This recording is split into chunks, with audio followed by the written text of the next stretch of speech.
5 children walked into the woods to find their dog. None of them ever came home. In 1999, the Martinez siblings, aged 8 to 16, disappeared in the Appalachian wilderness while searching for their missing pet. Search teams found nothing. Their parents spent 7 years hoping for answers. Then a hiker discovered the youngest sister's backpack with a disposable camera inside. What those photos revealed about their final days together, no one was prepared for. This family lived in a modest 2-story house near Pisgah National Forest. It was a place where animals could roam freely, where the sound of the wind and the beauty of the sun were truly felt. For the Martinez children, this place was indispensable. All summer long, they explored the surroundings, built themselves forts, and lived their lives as adventurers. Their dog was a 3-year-old golden retriever named Cooper. He was part of these adventures too. It was Friday, and Elena Martinez had promised Maria she would pick her up from school.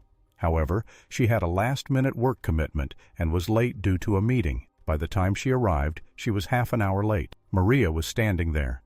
She had a large backpack in her hand, and a smile was visible on her face. As Elena helped Maria into the back seat, she said, "I'm sorry, sweetie. It's been an incredible day." "It's okay, Mom. Can Cooper go outside and play when we get home?" Of course. When they arrived home, Cooper wasn't at the door. He was always waiting at the door, but today he wasn't there. Elena called out, but there was no answer. She looked around, then checked the backyard, and saw he wasn't there either. She noticed the side door was slightly ajar and felt uneasy. This was the first time she had encountered such a situation. Cooper was a domesticated dog. He wouldn't behave like this. It was 4 o'clock, and Diego came home from high school. Then Carlos and the twins got off the bus and arrived home. By that time, Elena had looked everywhere in the house twice, and Cooper was still missing. "Probably chasing a squirrel," said Diego. He dropped his backpack on the ground. Maria asked her mother, "Can I go too?" Elena knew the forest was vast, but she also knew the children knew the paths well. Diego was a responsible child. Knowing there were still a few hours before dark,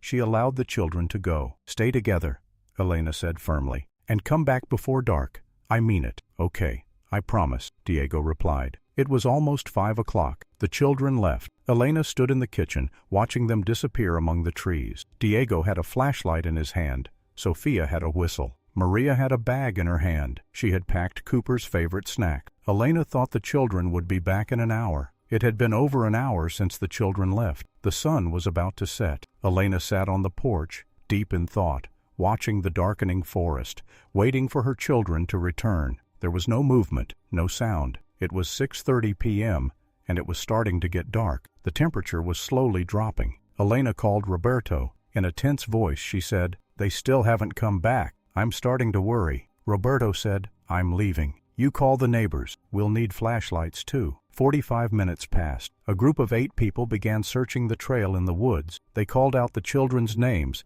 but there was no response, except for a few owls. After searching for over half an hour, Roberto called the police. The Watauga County Sheriff's Office responded within 20 minutes. By 9 o'clock, a large-scale search and rescue operation had been launched. Volunteers arrived with their dogs. Forest rangers, ATVs, and thermal imaging equipment were brought in. The Martinez home was no longer a house, but had become a command center. Search teams fanned out in every direction. They followed trails the kids might have taken. They checked known camping spots, creek beds, rock formations. They shouted the children's names until their voices went hoarse. They found nothing. Have you ever felt this kind of helpless silence, as if time had stopped? Not a footprint, not a torn piece of clothing, not a single clue. As midnight approached, the temperature dropped into the low 40s. Elena sat at the kitchen table, a cold cup of coffee in front of her, staring at nothing. Roberto stood outside with the search coordinator, a man named David Brennan,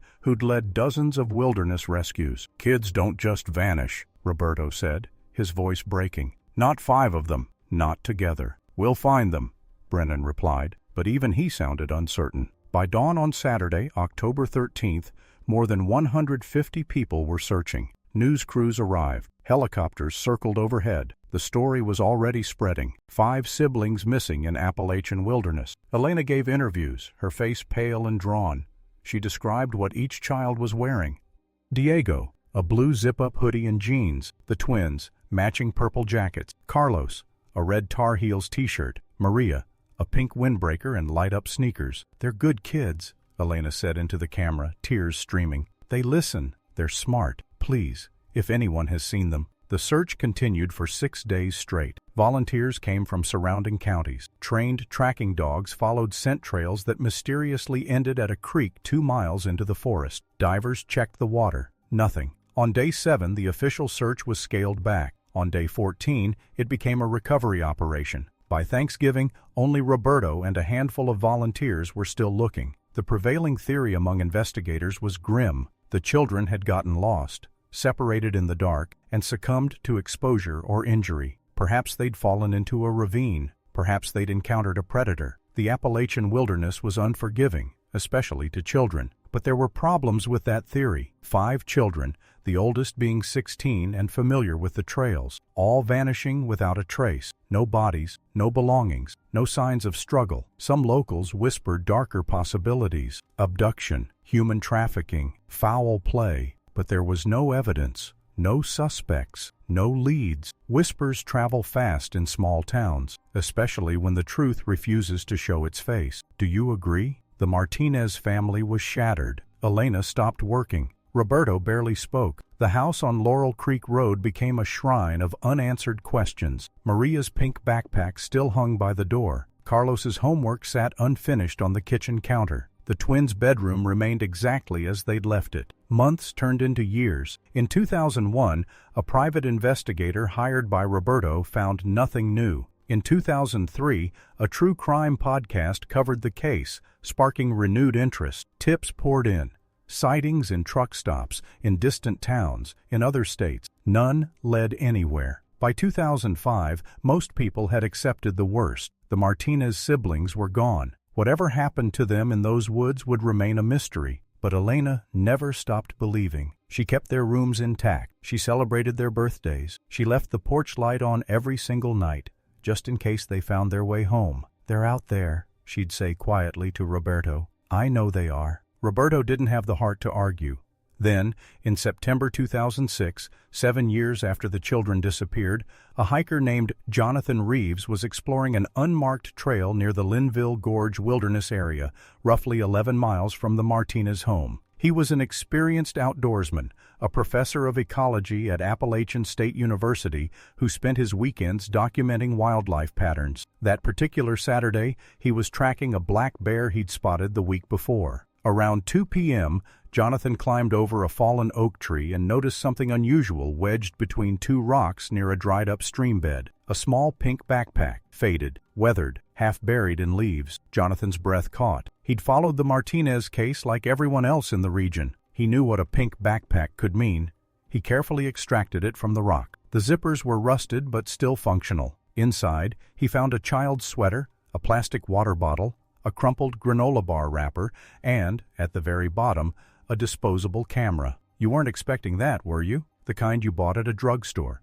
The kind with 27 exposures. Jonathan's hands trembled as he turned it over. There was writing on the back in faded marker, "Maria's camera." He immediately called the sheriff's office. Within 2 hours, investigators arrived at the site. The backpack was carefully bagged and transported to the forensics lab. Roberto and Elena were notified. For the first time in 7 years, there was physical evidence, but it was the camera that everyone focused on. The film inside was still intact. Against all odds, protected by the camera's casing and the shelter of the rocks, it had survived. A local photography lab volunteered to develop it immediately, using specialized techniques to recover images from degraded film. On September 18, 2006, the photos were ready. 23 of the 27 exposures had produced visible images. What they showed would rewrite everything investigators thought they knew about the Martinez siblings' final days. The first photo was a selfie. Maria's smiling face filled the frame, her cheeks round and happy. Behind her, blurry but recognizable,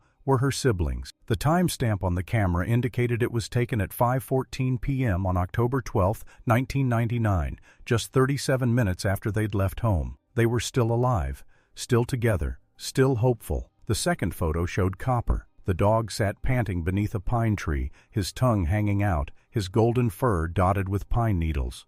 Someone had tied a makeshift leash around his neck, a length of vine. The third photo was darker, a close-up of a tree trunk. Carved into the bark was an arrow pointing west, and beneath it the word home in crude letters. They were marking their path. Photo 4 showed Carlos holding up 3 fingers. He was grinning, but there was dirt on his face. The background suggested they were deeper into the forest now. The trees denser, the light dimmer. Photo 5. The twins sitting side by side on a fallen log, arms around each other. Their expressions were more serious now. Behind them, the forest seemed to close in. Photo 6.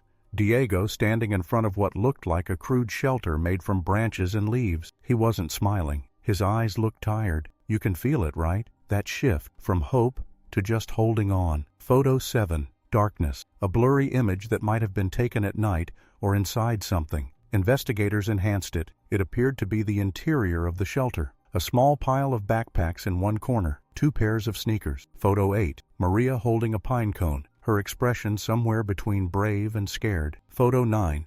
Another tree marking. This one read, Day 2. They'd been out there at least 2 days. Photo 10 was where things began to feel wrong. It showed Carlos again, but this time he was looking over his shoulder. His mouth was open, as if he was yelling. In the distant background, barely visible through the trees, there was something else. A shape, dark, upright. Investigators zoomed in. Enhanced, analyzed. They couldn't determine what it was. Some thought it was a tree stump. Others swore it looked like a person. A few claimed it resembled something else entirely, something they couldn't quite name. Photo 11. The twins, closer together now, faces pale. One of them was crying. Photo 12. Another shelter, this one more elaborate. They'd clearly been trying to survive. Photo 13.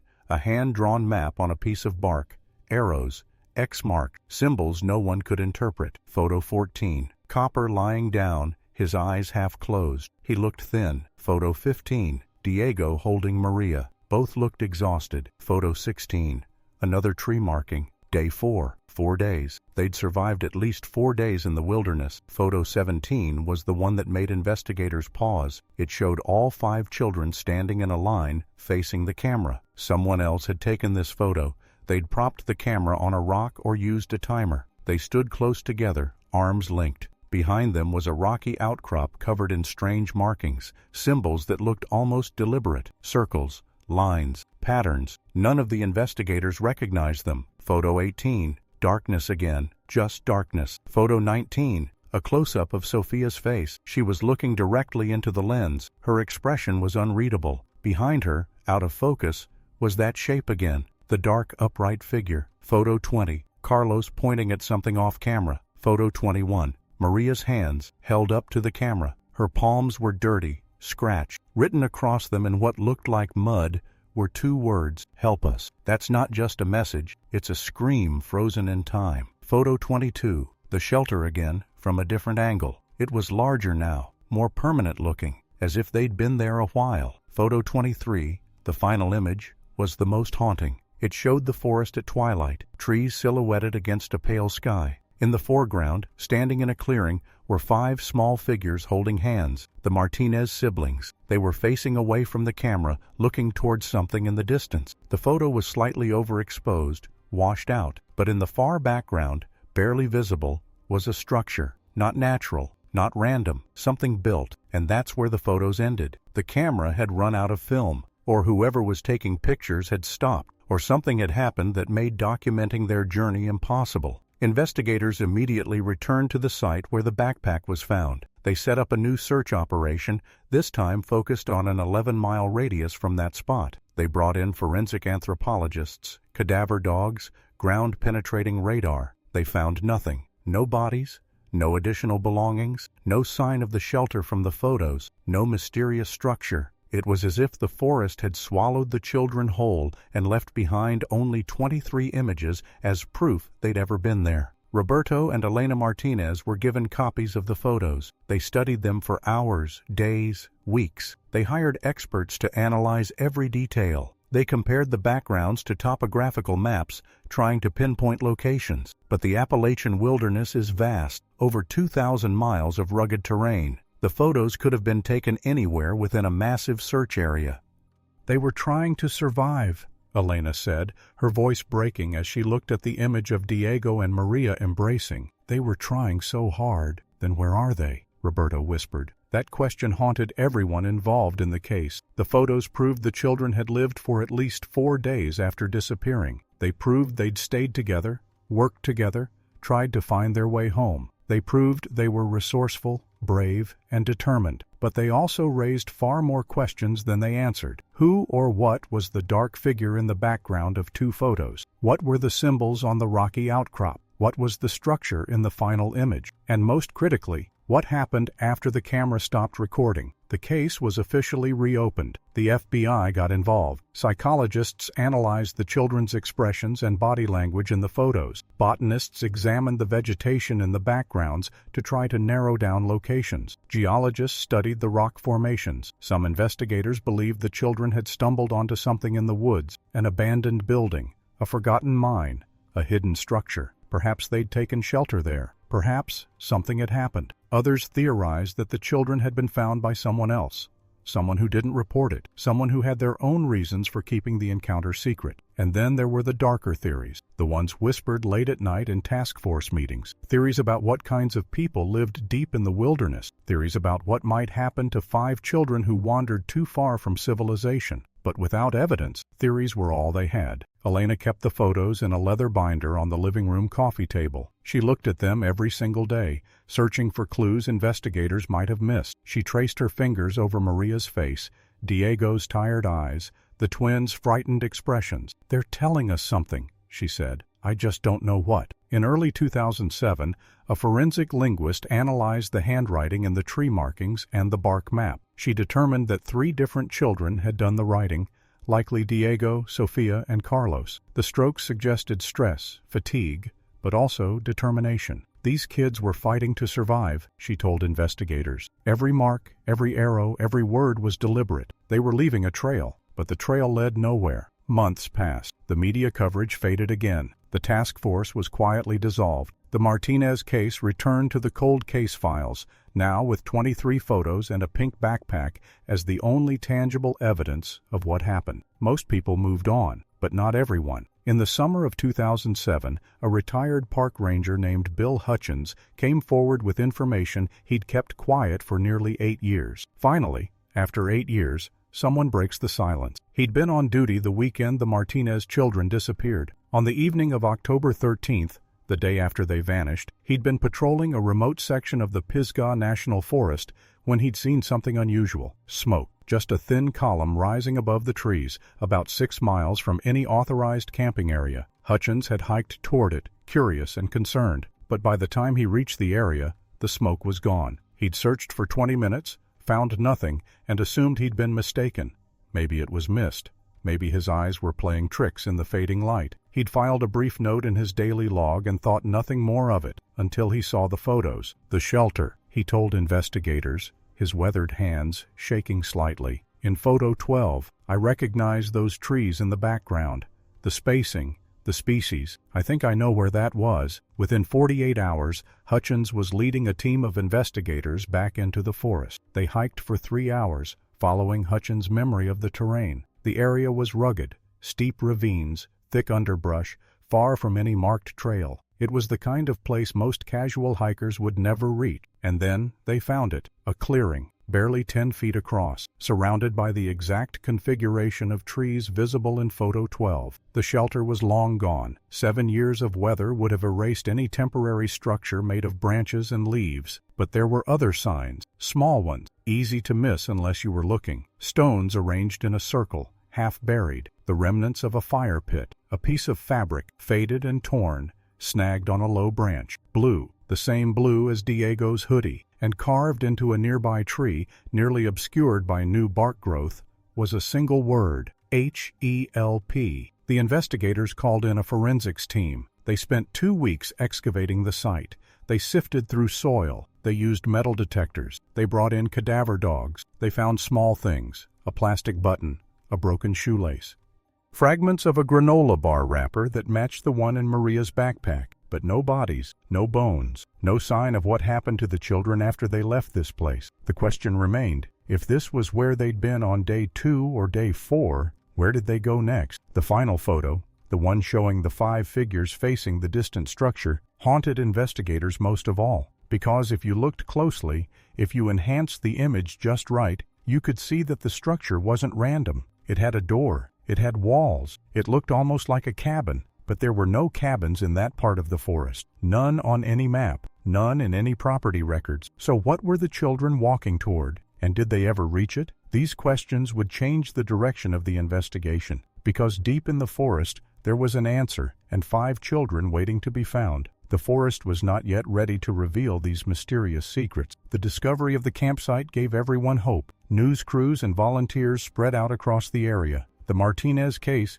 which had not been discussed for years, came back into the spotlight. These searches did not yield a different result or give rise to new hope. It was just the same questions over and over again. It was impossible not to go crazy, wasn't it? Elena Martinez was still very sad, just like on the first day. She couldn't control her tears. She stood near where her children once slept, resting her hands on the word H-E-L-P carved into the tree. She began talking to herself. They were right here, my babies, she whispered. Roberto stood beside Elena, supporting her. He had changed a lot too. He seemed aged and faded. There were now wrinkles and deep lines on his face. Years of searching had clearly worn them down. He told Elena they would find them. It was clear from his tone of voice that even he no longer believed it. The investigation continued until the end of autumn 2007. In winter, the team spread out into the forest again. The moment had arrived. The year was 2008. It was March. Something unexpected happened. A letter arrived at the Watauga County Sheriff's Office. There was no return address. The postmark was from Asheville, North Carolina.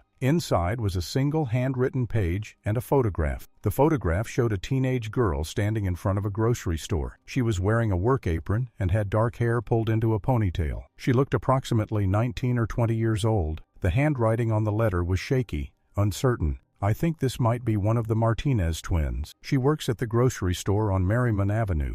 She told me her name is Sarah, but when I showed her an old newspaper article about the missing kids, she got really quiet and left her shift early. I don't know if it's her, but something felt wrong. I thought you should know. The letter was unsigned. Investigators were skeptical. They'd received hundreds of tips over the years, false sightings, mistaken identities, well-meaning strangers who saw the Martinez children in every dark-haired kid they passed, but they followed protocol. 2 detectives drove to Asheville and located the grocery store. They asked to see the employee roster. There was indeed a young woman named Sarah Winters working there, 20 years old. No listed social security number prior to 2006. That detail made them pause. They waited outside the store until her shift ended. When she walked out at 6 p.m., they approached carefully. Sarah Winters, the young woman stopped. Her eyes widened slightly. For just a moment, something flickered across her face. Recognition, fear, or maybe both. Yes, her voice was cautious. We're detectives with the Watauga County Sheriff's Office. We'd like to ask you a few questions about a case we're investigating. Sarah's hand tightened around her purse strap. What case? The Martinez siblings, 5 children who went missing in 1999. Sarah's face went pale. I don't know anything about that. We're not accusing you of anything. We just want to talk. For a long moment, Sarah didn't move. She stood frozen on the sidewalk, her breath coming faster. Then quietly, "Am I in trouble?" "No, but we think you might have information that could help us." Sarah looked around, as if checking to see who might be watching. Then she nodded slowly. "Not here. Can we go somewhere private?" They drove to a nearby coffee shop. Sarah sat across from the detectives, her hands wrapped around a cup of tea she didn't drink. For 10 minutes, she said nothing. Finally, one of the detectives placed an old photograph on the table. It was from the Martinez family Christmas card, 1998. 5 children smiling at the camera. "Do you recognize anyone in this picture?" he asked gently. Sarah stared at the photo, her eyes filled with tears. "That's me," she whispered, pointing to one of the 12-year-old twins. "That's Sophia." "That's my sister Isabella."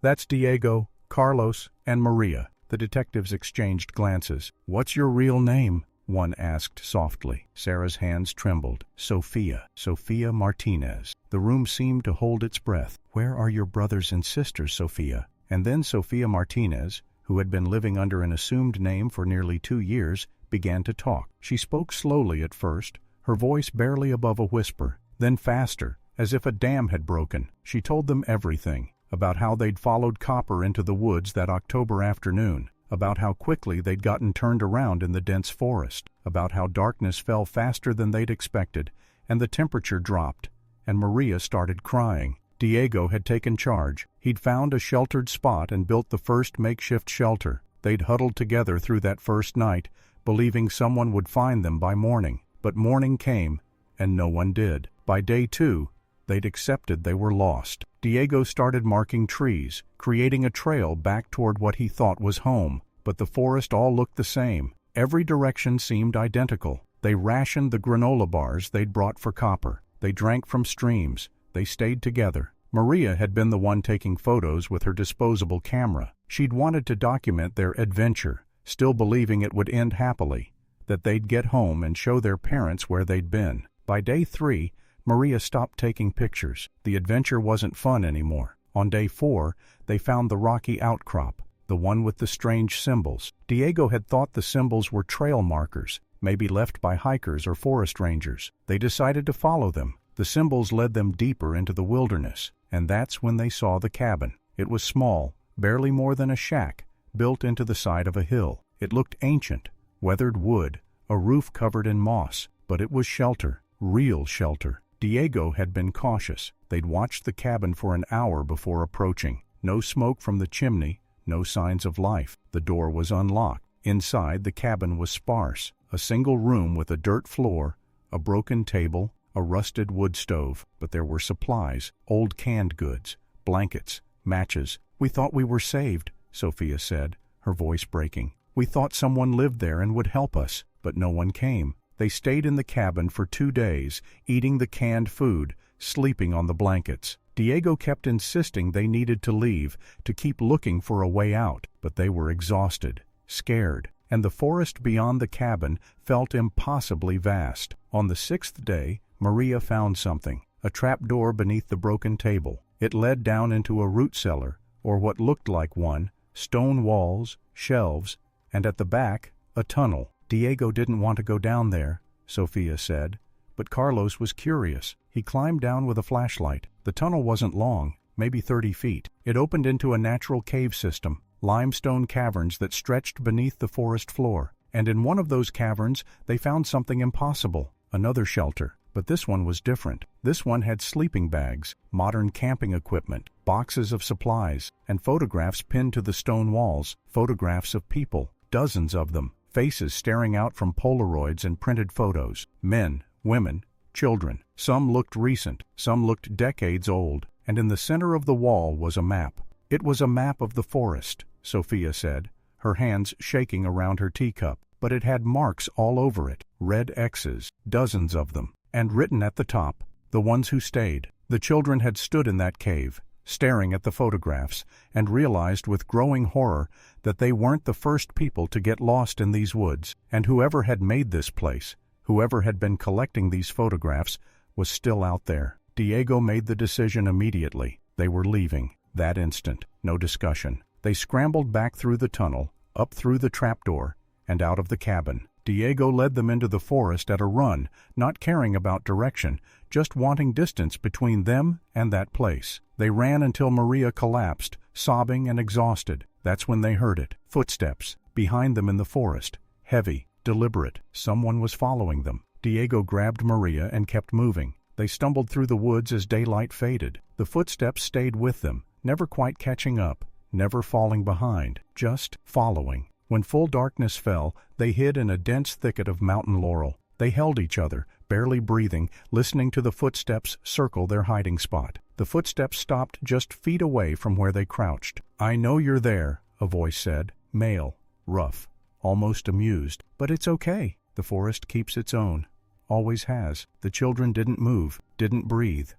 After what felt like hours, the footsteps moved away. They waited until dawn before emerging. Then they ran again. For 2 more days they moved through the forest. They barely slept. They drank from streams and ate nothing. Maria could barely walk. Carlos carried her on his back. The footsteps never came back, but the feeling of being watched never left. On the 8th day, they stumbled onto a logging road, a real road, gravel and tire track. They followed it for hours until they saw a truck approaching. Diego stepped into the road, waving his arms. The truck stopped. A man in a flannel shirt looked down at them from the cab, his expression shifting from confusion to shock. "Jesus Christ," he muttered. "You kids lost?" Diego nodded, too exhausted to speak. The man should have driven them straight to the police. He should have called for help immediately, but he didn't. "You the Martinez kids?" he asked. "The ones they've been looking for?" Diego nodded again. The man's expression changed, hardened. "You seen things out there you shouldn't have seen," he said quietly. "Ain't you?"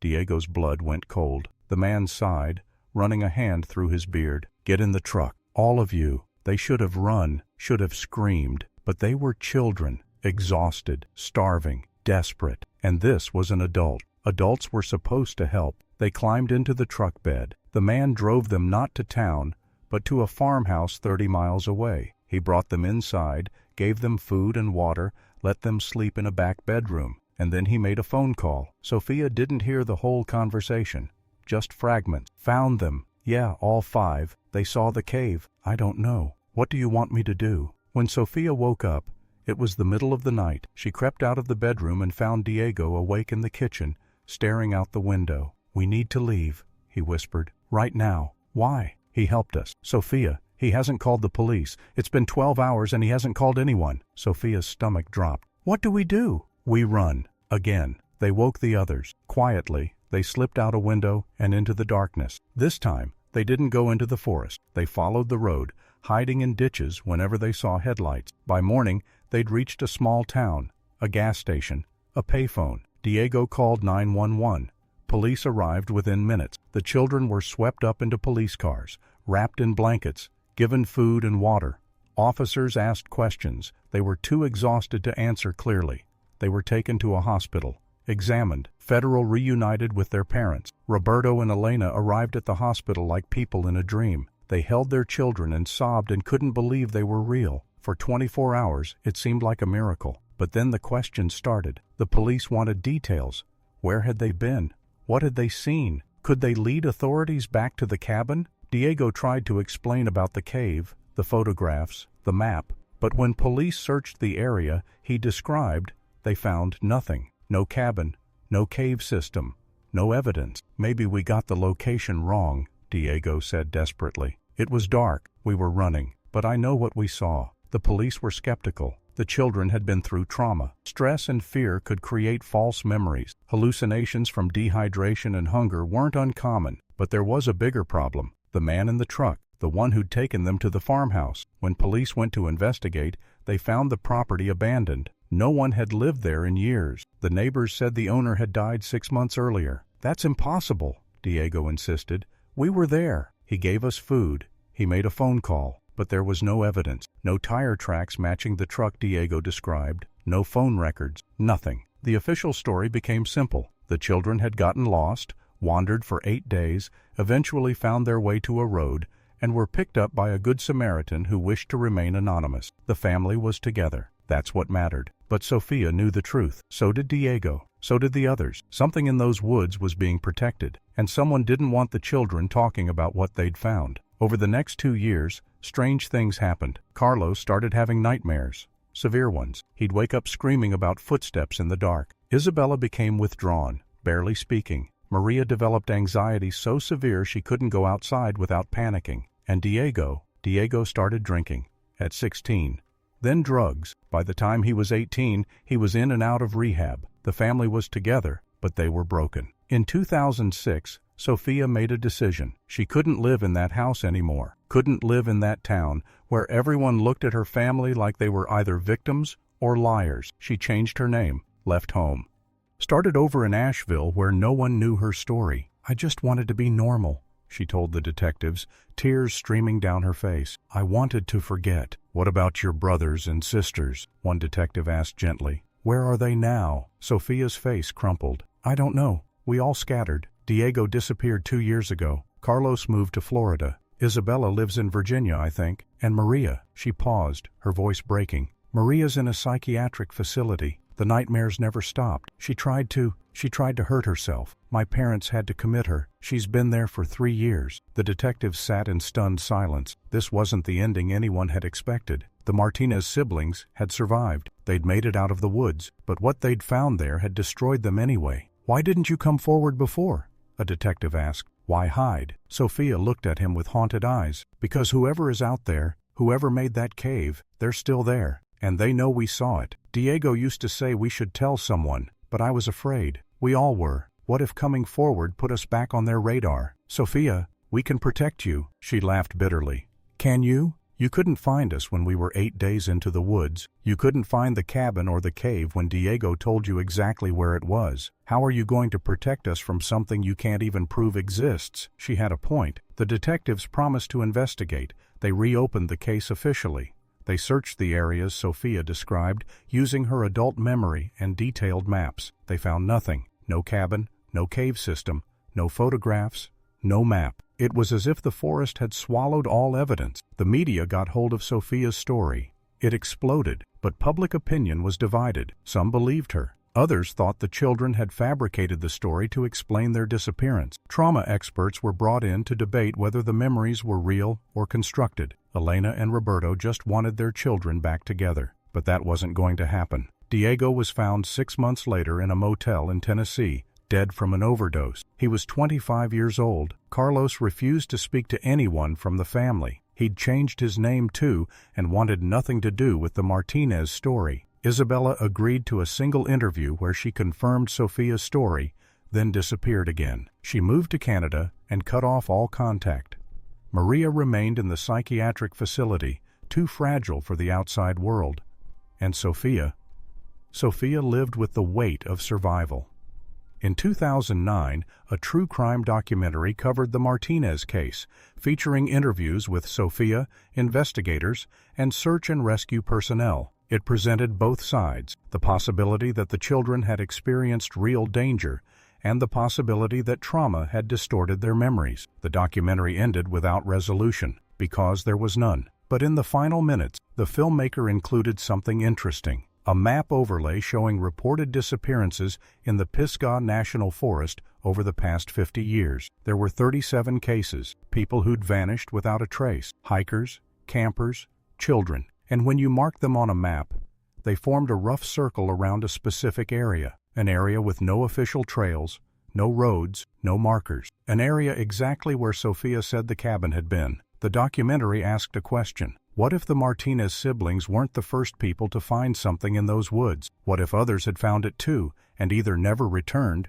or returned changed? It was speculation, conspiracy theory territory, but it made people think. In 2011, the Forest Service quietly closed several unmarked trails in the Pisgah National Forest, citing dangerous terrain and wildlife concerns. They installed fencing around a particular section of land and posted signs warning hikers to stay out. No official reason was given. Sophia Martinez, still living under her assumed name, saw the news and felt something she hadn't felt in years. Vindication. Someone, somewhere, believed them. Someone knew there was something wrong in those woods, but that someone wasn't talking. Today, Elena and Roberto Martinez still live in the house on Laurel Creek Road. They're in their 70s now. The rooms upstairs are still decorated exactly as they were in 1999. Elena keeps the leather binder of photographs on the coffee table.